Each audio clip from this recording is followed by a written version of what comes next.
Notre débat du jour, donc on est ensemble avec les jeunes, les adolescents. On va mettre sur la table un sujet important. On en parle juste en passant, mais il faut bien l'expliciter à nos jeunes, à nos adolescents, mais pourquoi pas aussi aux parents, parce que c'est quand même un concept qui n'est pas si vieux. Donc on peut se dire aussi que beaucoup de parents ne l'ont pas forcément appréhendé. On va parler de la santé sexuelle et reproductive, mais aussi les besoins des jeunes en cette matière. Parce que c'est important, c'est un tout. Lorsqu'on a compris ce que c'est que la santé sexuelle et reproductive, quels sont les besoins des jeunes et des adolescents. J'ai dit bonjour. Bonjour Julie. Carmel, bienvenue. Comme toujours, je suis le dernier. Merci. Alors, c'est la SSR, santé sexuelle et reproductive. Ça ne devrait pas choquer les gens.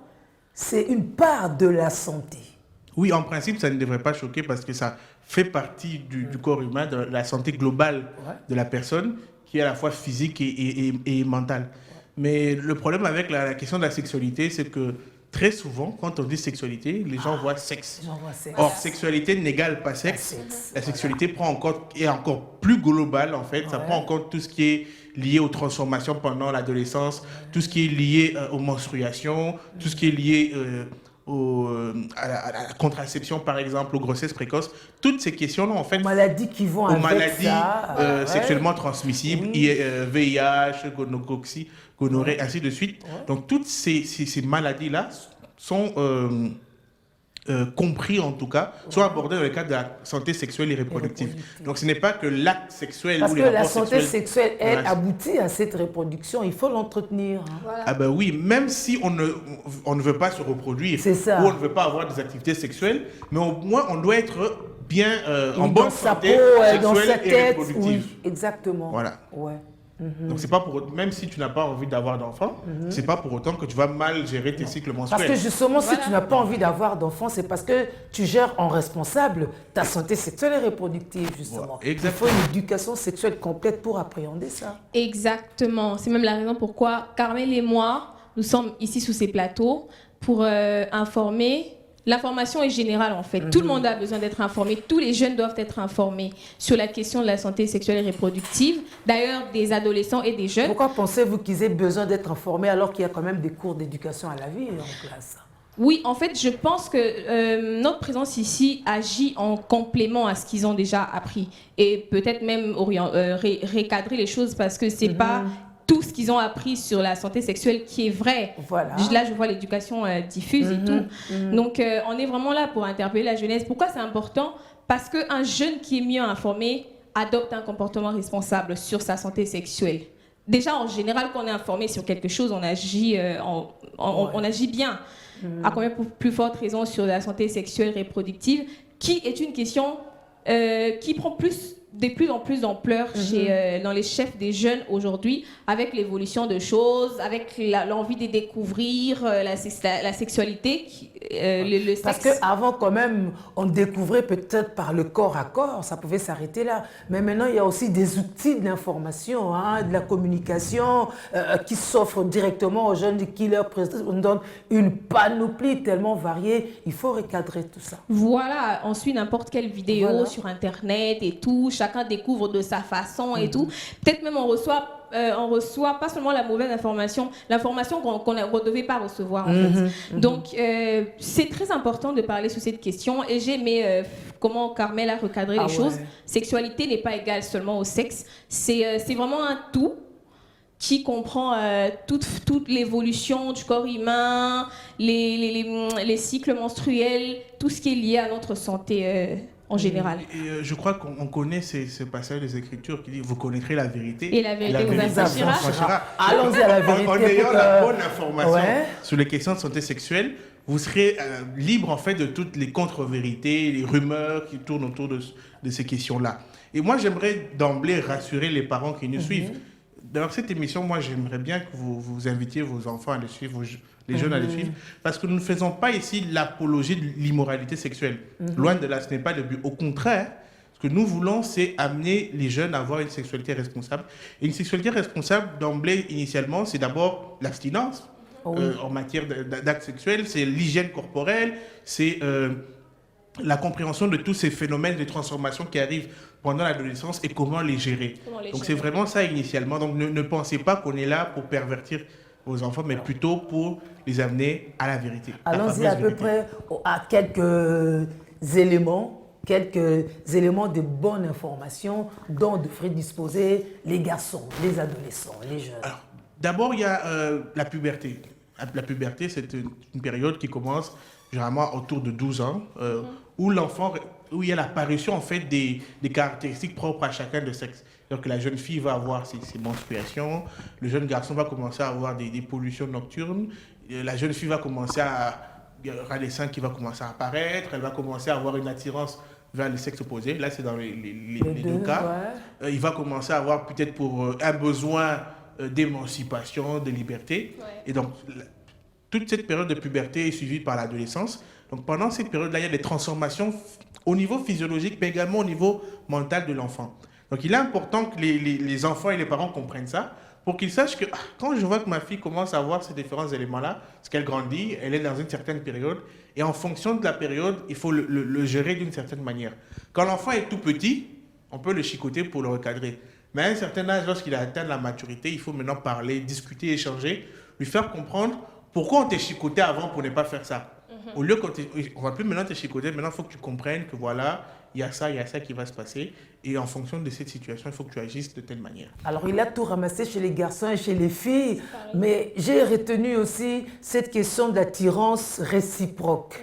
Donc, ça, c'est physiologique. Oui, c'est tout à fait normal. C'est pas de la sorcellerie d'être attiré par un homme. Non, c'est naturel. C'est comme ça que moi, ma commune d'Oki, en fait, être attiré par... D'ailleurs, ça fait preuve que notre corps fonctionne normalement. Parce qu'une fille qui n'est pas attirée par les hommes, tu es attirée par les qui ? Par qui ? Donc, c'est vraiment normal. Les parents, il ne faut pas considérer ça comme de la sorcellerie ou un phénomène bizarre. Et c'est même pour ça, en fait, pendant cette période-là qu'il faut recadrer les jeunes, parler notamment la puberté qui survient, comment le jeune doit se comporter. D'abord, qu'est-ce qui montre que tu es en phase de puberté, apparition des seins, apparition des poils et tout. Chez la jeune fille, tu vas voir tes périodes, qu'est-ce qu'il faut faire quand tu vois l'apparition des règles. On explique ce phénomène-là, d'où ça vient. Comment il faut prendre soin de soi pendant cette période, l'hygiène menstruelle. Tout ça, ce sont des informations en fait qui rentrent dans la sexualité en général et que les jeunes ont besoin d'apprendre. D'autres vérités encore, on explique aux jeunes qu'il existe des maladies sexuellement transmissibles, des IST, qu'on contracte par la voie sexuelle. Alors, on appelle maladie sexuellement transmissible, mais il y a quelque chose d'un peu qui trompe un peu dans le nom. C'est pas parce que c'est des IST que ça se transmet seulement par voie sexuelle. Voilà. Donc il y a des IST qui peuvent se transmettre par voie sanguine lorsqu'il y a des échanges de sang, lorsqu'il y a parfois transfusion, lorsqu'il y a utilisation par exemple d'un objet qui est pollué, lorsqu'il n'y a pas une bonne hygiène, on peut attraper des infections. Et donc les jeunes doivent comprendre ça. Même lorsqu'on s'embrasse, c'est vrai que la charge virale dans la gencive est basse, mais on peut transmettre des infections. Oui, parce que c'est vrai qu'il y a des IST qui remontent vers la langue et tout ça, la salive. Donc, voilà, et tout. Donc, par exemple, vous pouvez retrouver votre fille qui est complètement chaste, qui est vierge, qui n'a pas connu d'homme, mais qui a des IST. Vous allez de manière erronée croire qu'elle nous trompe, elle couche avec des hommes. Non, c'est juste parce qu'elle n'a peut-être pas une bonne hygiène et qu'elle ne nettoie pas suffisamment ses sous-vêtements, elle ne met pas au soleil pour que les microbes puissent être détruits. Peut-être qu'elle garde ça humide, elle reporte des sous-vêtements humides, ce qui cause en fait des infections par la suite. Donc c'est important qu'on ait cette information-là, parce que ça améliore même les échanges en famille. C'est-à-dire que tu vas avoir un père qui se fâche, qui chasse la maman qui frappe la fille parce que la fille a des infections, donc ma fille est devenue une Dumba, alors que la fille n'a absolument rien fait. Simplement qu'elle n'a pas une bonne hygiène et qu'il faut peut-être améliorer son hygiène pour résoudre le problème. Bonne responsabilité des parents, parce qu'on voit rarement déjà des dessous étalés. On contacte vraiment avec les rayons solaires. On voit rarement à la maison des jeunes, des adolescents passer le fer sur leurs sous-vêtements. Ça, c'est rare. Voilà, ça c'est... On dit ça entre guillemets, mais il faut voir combien de filles font ça.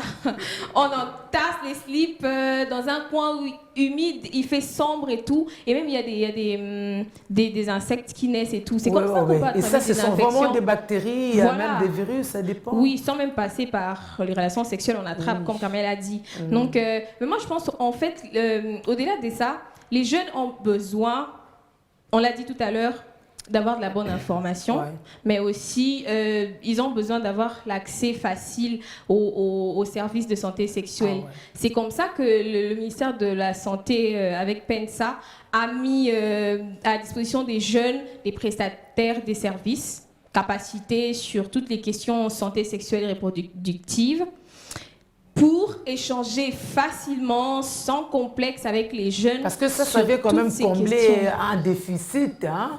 Les jeunes n'avaient pas où s'adresser, les parents eux-mêmes ne pouvant donner que ce qu'ils ont ou ce qu'ils avaient, ça a limité les échanges, les débats. Il a fallu des forums compétents pour avoir accès à de bonnes informations. Oui, parce que ce n'est pas tous les parents qui connaissent beaucoup sur la question santé sexuelle. Donc c'est pourquoi on a mis ces gens-là. D'ailleurs, l'année passée, avec une collègue, on a été client mystère. Nous sommes allés dans les centres de santé. On a pris la place des jeunes, on pose des questions. Bonjour maman, je suis jeune, j'ai besoin de conseils, j'ai besoin d'un counseling sur, par exemple, comment se préserver et tout. On a jugé la façon dont ces prestataires s'est comportés. C'est vrai que certains étaient un peu réticents, mais la plupart, en fait, nous ont convaincus. Ils t'accueillent facilement, ils t'expliquent, ils te conseillent même, tu vois. Ils ne te condamnent pas, ils comprennent ton besoin. Ils ne te condamnent pas. Ils te disent, si tu peux t'abstenir, abstiens-toi. Parce que regarde, ça t'évite d'attraper des infections, ça t'évite d'attraper les grossesses précoces. Mais si tu peux pas te contenir, au lieu d'aller comme ça, protège-toi au travers des préservatifs et tout. Donc ça, en fait, nous, on a fait de l'expérience. C'est comme ça que j'encourage les jeunes à aller vers ces centres de santé. Ils vont avoir de la bonne information, une bonne orientation au-delà de ce que nous, on donne ici sur ces plateaux. Alors, très souvent, lorsqu'on parle de ces sujets-ci, on pense que c'est les conglomérats des gens qui veulent encourager justement le sexe. Non, en fait, il y a Hervé, un collègue avec qui on a été dernièrement sur ce plateau. Il a l'habitude de dire quelque chose de très intéressant. C'est pas parce que, lorsqu'il n'y a pas d'information, lorsqu'on ne donne pas à son enfant de l'information, rassurez-vous, l'enfant finira toujours par trouver une information. Mais on n'est pas sûr qu'elle trouvera la bonne information. Donc la nature a horreur du vide. Donc si vous ne donnez pas l'information, l'enfant aura une information. Et très souvent, c'est de la mauvaise information parce que c'est de l'information qu'on a auprès des amis. C'est l'unique information qu'il a. On a auprès des réseaux sociaux. Et donc l'enfant pense que c'est ça la vérité. Et l'enfant reste éternellement prisonnier en fait de ces contre-vérités-là. Donc c'est important de donner l'information. Une personne informée, lorsqu'elle agit en connaissance de cause et de manière responsable. Il faut apprendre déjà à l'enfant dès qu'il est petit. Bon, c'est pas à partir de 5 ans, c'est en fonction de la maturité de l'enfant.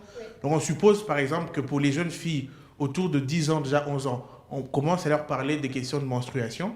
Parce que maintenant, ça va encore plus vite qu'hier. Parce que oui, pour certaines, elles ont déjà des premières menstruations à l'âge de 10 ans. Oui. Et elles sont étonnées de voir... Selena, une collègue, croyait qu'elle était blessée quand elle a eu ses premières menstruations. Et elle en a parlé à son frère, elle pensait qu'elle allait mourir, qu'elle avait un cancer. Donc on imagine un peu le choc, parce qu'elle n'était pas au courant de quelque chose de normal qui va arriver à un certain stade. Et qu'à partir de là, si... par hasard, elle commettait l'erreur d'avoir des rapports sexuels, elle peut tomber enceinte. Donc c'est vraiment important. Mais en dehors de tout ça, il y a d'autres informations qu'on donne, par exemple, sur les mariages précoces. Sur les informations, sur la sexualité, en fait, de manière globale. Il y a aussi les questions de mariage précoce. Et nous, on insiste pour que les parents et toute la communauté travaillent pour mettre fin au mariage précoce. Parce que le mariage précoce, c'est quoi? Le mariage précoce... d'abord, précoce ici, il s'agit des mariages qui interviennent avant l'âge de 20 ans. Alors, légalement, la loi interdit les mariages d'enfants. Donc, à partir de 18 ans, légalement, on a le droit de se marier. Mais, notamment le PENSA et tous les médecins sont d'accord sur le fait que c'est seulement à partir de 20 ans que nos organes physiologiques, garçons comme filles, atteint en fait la maturité et que c'est à partir de là qu'on peut concevoir facilement, qu'on peut avoir des grossesses qui ne sont pas à risque. Et donc, on conseille aux jeunes de ne pas se marier, de ne pas avoir de rapports sexuels avant l'âge de 20 ans. Vaut mieux, l'idéal serait que vous vous préserviez avant l'âge de 20 ans, pourquoi pas avant le mariage. Parce que aussi, les rapports sexuels précoces causent aussi des maladies. le rapport À la sexuel, longue. la sexualité précoce ou les rapports sexuels précoces, en fait, sont à la base de tout ce qui va suivre par la suite. Parce qu'un enfant qui commence très tôt des activités sexuelles, déjà, il n'a pas l'information. Il peut engrosser une fille si c'est un homme, elle peut tomber enceinte si c'est une fille, elle peut attraper les infections sexuellement transmissibles, elle peut avoir elle peut se blesser ou avoir des activités sexuelles qui mettent en danger sa santé. Donc tout ça en fait c'est important de comprendre, de faire comprendre à chaque enfant quand il est petit qu'il faut être responsable. Il y a des choses qui sont irréversibles. Par exemple, jusqu'à aujourd'hui, il n'y a pas encore de traitement définitif du VIH/SIDA, par exemple.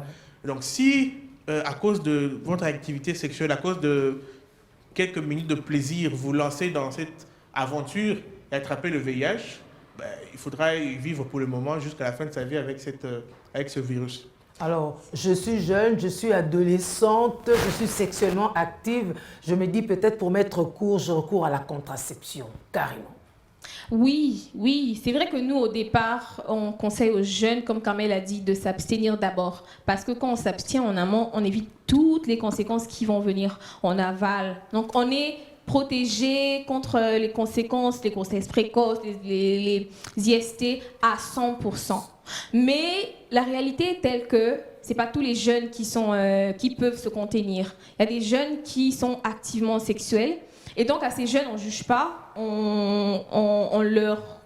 c'est vrai qu'on conseille de s'abstenir, mais pour ceux qui ne peuvent pas se conserver, on leur demande d'utiliser des préservatifs. Parce que les préservatifs protègent contre les IST d'un côté, mais aussi contre les grossesses précoces et non désirées. Donc ça joue un double rôle. Un double rôle, d'où l'importance même pour ceux qui sont activement sexuels de se préserver au travers les préservatifs et d'autres méthodes contraceptives. Carmel va me compléter. Oui, Carmel va compléter, mais le préservatif, pour ceux qui prient, c'est pas bon. Bon, par exemple, le préservatif, c'est pas en soi un péché. On leur demande l'abstinence. Ils ne font pas l'abstinence, mais le préservatif n'est pas bon, non. Mais le préservatif peut être utilisé dans le cadre du mariage. Voilà, dans le cadre du mariage aussi, pour éviter c'est pas un péché. On le dit même pas. En tout cas, ce n'est pas l'objet qui souille. En tout cas, c'est ce qui vient de nous qui souille. Ah, d'accord. Voilà, c'est ce qui vient de nous qui souille. Alors, on a, pour aborder le sujet des besoins des jeunes, c'est que par rapport à tous ces éléments qu'on a cités, le jeune, en fait, fait face à plusieurs réalités. Il y a la puberté, l'adolescence. Donc, il a un besoin d'information d'une part, pour ne pas être surpris, pour agir de manière responsable lorsque différentes circonstances vont arriver. Mais également, il a un besoin d'accès à l'offre de services de santé. Voilà. C'est vrai qu'on a l'information, mais par exemple, je n'ai pas accès à un prestataire si j'ai des affections, je n'ai pas accès à des médicaments et tout ça. Donc, d'une part, les jeunes lui-même doivent avoir l'information, mais également, on doit mettre à sa disposition des services qui peuvent l'aider, l'accompagner sur les questions de santé sexuelle et reproductive. Oui, parce que beaucoup ont trompé dans l'automédication, surtout par rapport aux IST, de la mauvaise information entre nous. On se dit, prends tel produit et puis voilà. Oui, parce que très souvent, les jeunes, on a des antibiotiques génériques qu'on connaît plus ou moins. Et très souvent, on a tendance à prendre un antibiotique dès qu'on a des infections. Ouais. Mais dès que soi-même on a décidé que ça c'est une infection, c'est une infection, sans l'identifier précisément. Je vois des boutons et tout ça. Je me lance dans la prise des antibiotiques. Alors, le risque déjà, c'est que peut-être qu'à un moment donné, à force de prendre des antibiotiques soi-même, qu'on devient, qu'on résiste, les virus commencent à résister aux antibiotiques. Ouais. Ou bien, et parce qu'on prend des antibiotiques qui ne sont pas adaptés au virus qu'on a. Donc, c'est vrai qu'il faut vraiment... On cajole justement. On cajole simplement, on semble de flatter, et puis ça revient encore plus gravement. Ce qu'il faut faire, c'est vraiment aller vers les prestataires de santé. Nous, ce qu'on fait en tant que père éducateur, on conseille aux jeunes d'aller vers les prestataires de santé. Dans les hôpitaux de référence, dans la majorité de nos communes, à Kitamo, à Ndjeli, à Massina, à Kimbaseke, il y a dans les centres de référence, les grands centres, il y a un package santé des adolescents où il y a des prestataires qui sont formés pour mieux vous accueillir, comme l'a dit Jenny. Ils sont vraiment formés pour vous accueillir. Ils n'ont pas de regard inquisiteur. Parfois même, ils ont un langage de jeunes. Qu'est-ce qui se passe exactement? Parle-moi et tu l'expliques calmement, en toute intimité, et le prestataire va vous accompagner. Donc, il y a vraiment ce besoin-là. Le besoin d'information, nous, en tant que père éducateur, on fait notre part, on informe, Mais il y a l'offre de services qui ne dépend pas en fait souvent des jeunes, c'est plutôt des autorités, les centres de santé qui doivent offrir en fait des organisations qui travaillent comme l'OMS en matière de santé. Ah oui, pour compléter Carmel, en tout cas, il faudrait éviter l'automédication. Moi, je connais beaucoup de filles qui aujourd'hui ont perdu la vie parce que j'ai écouté un ami. Au moins, ils sont qu'elles vont pas si, mais là, 3 pilules. 3 pilules et puis ça crée de l'hémorragie. Hémorragie, on va à l'hôpital, c'est trop tard. Donc le conseil, en fait, comme Carmel a dit, c'est on vous oriente. Dès que tu sens que tu as des maux des ventres ou tu as des boutons qui apparaissent et des magisons à l'appareil génital. Ou quand tu fais pipi difficilement, voilà, donc quand tu sens quelque chose d'anormal, ou peut-être tes sécrétions commencent à changer de couleur, tu trouves que ça sort de l'ordinaire. Hein? Au lieu d'acheter médicaments à la pharmacie, va voir un médecin. Le médecin va te conseiller. C'est comme ça que beaucoup de filles perdent la vie, autant les filles que les hommes. Donc, en tout cas, il faut vraiment... L'un des plaidoyers que nous menons, c'est vraiment de... c'est vrai que c'est la responsabilité des jeunes d'arrêter l'automédication, car beaucoup de jeunes ont perdu la vie à cause de ça. Surtout que dans des centres où on les réfère, la prise en charge est gratuite. En fait, la prise en charge, elle est très souvent gratuite. Ouais. Même si dans certains centres de santé qui n'ont peut-être pas ce package-là, ça sera payant, mais certainement à un coût moindre, parce que ce sont des jeunes qui ont énormément besoin de ce service-là. Donc dans les centres où il y a ce package-là, la prise en charge elle est gratuite, mais dans d'autres centres qui ne sont peut-être pas spécialisés, ça sera peut-être payant, mais toujours à des coûts réduits pour permettre aux jeunes d'avoir facilement accès aux services. L'autre question, c'est la toxicomanie, qui ne concerne pas forcément la SSR, mais qui souvent va ensemble, parce que c'est une cause qui a des effets sur la sexualité. Voilà, on a suffisamment démontré sur ce plateau que la toxicomanie peut nous conduit souvent à de la violence, notamment des violences sexuelles, notamment à des actes sexuels ou des activités sexuelles qu'on ne voulait pas au départ, mais puisque sous l'effet de la drogue, sous l'effet de ces stimulants-là. Soit on les réclame, soit on l'impose. Soit on les réclame, soit on l'impose, oui. et après on nie les conséquences, parce qu'on a oublié qu'on avait fait quelque chose. Voilà. Oh, est-ce que c'est moi? Je suis sûr que c'est mon enfant. Donc c'est vraiment de toutes ces questions-là qu'on parle. Donc les parents voient bien que c'est vraiment quelque chose de global. Donc il ne s'agit pas ici d'apprendre à vos enfants, je ne sais pas moi, comment avoir des rapports sexuels. Non, mais plutôt de leur montrer que voilà, votre santé, elle est globale. Il y a une partie de cette santé qui concerne les santé sexuelles et reproductives. Et que si elle n'est pas bien prise en charge, si vous n'êtes pas sain sexuellement, je vais dire, vous n'aurez pas, globalement, vous ne serez pas en bonne santé. Non. Donc il peut y avoir une personne tu n'as pas la malaria, tu n'as pas une diarrhée, mais tu as une IST. Voilà. Et donc voilà, mais tu n'es pas en bonne santé. Tu n'es pas en bonne santé, même dans ta tête, tu es déséquilibré. Exactement. Exactement. Mais tu peux être marié précocement, tout en étant en bonne santé physique. Tu es marié précocement, mentalement, tu n'es pas en bonne santé. Et à l'intérieur non plus, tu n'es pas très en bonne santé. Parce que tu risques d'avoir des grossesses précoces, qui sont seront des grossesses à risque, ainsi de suite. Donc c'est tous ces éléments-là qu'on considère, nous, dans le cadre de la santé sexuelle et reproductive.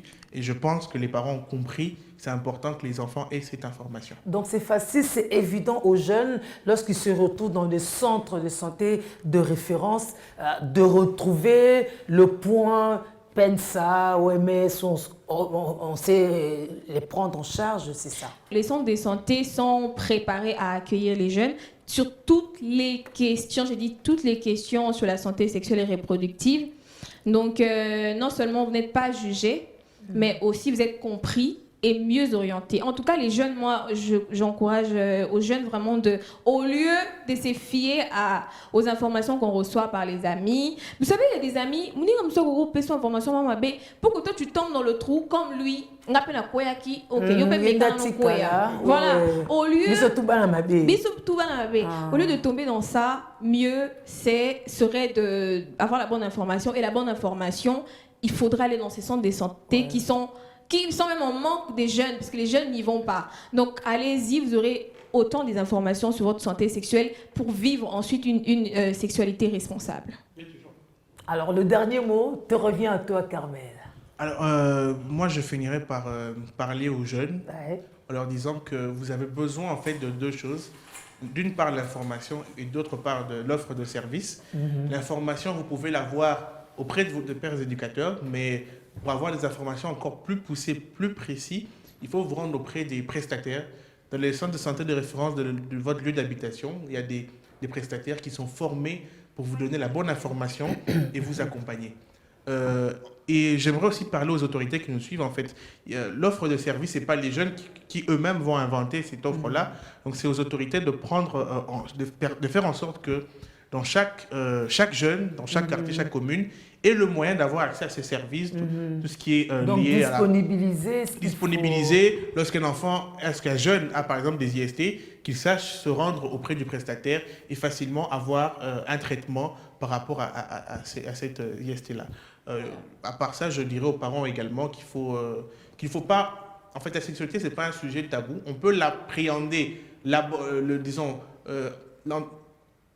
aborder les enfants en fait de manière assez polie, de manière assez pudique, ce sujet, de manière scientifique simplement. Oui. C'est-à-dire que vous n'allez pas leur parler de toutes les jouissances du rapport sexuel, mais plutôt de manière scientifique en expliquant qu'il y a des cours de microbiologie, de biologie à l'école, éducation à la vie, très souvent, en classe. Imaginons qu'un enfant vous demande, papa, maman, comment on fait les enfants. Si vous commettez l'erreur de mentir, rassurez-vous que l'enfant aura l'information à un moment donné. Il se dira, mais oh, on m'a menti, donc c'est comme ça. Et il reviendra plus te poser de questions parce que sur ces coups-là, tu avais déjà menti. Et donc, ce qu'il faut faire, c'est plutôt donner l'information scientifique. C'est-à-dire que, voilà, pour y avoir un enfant, il y a le mâle qui rencontre la femelle, et le gamète mâle et le gamète femelle. Et une fois que ces gamètes se réunissent, ça produit il y a un ovule qui est fécondé, et 9 mois après, il y a un bébé. Voilà. Si c'est une information scientifique de manière pudique, ça passe. La curiosité de l'enfant est satisfaite et puis il ne pourra pas chercher ailleurs. Il saura toujours que la bonne information et de manière scientifique et claire. Et c'est ce que nous avions fait aujourd'hui, donner la bonne information sur la SSR et le besoin des jeunes et des adolescents. C'est fondamental.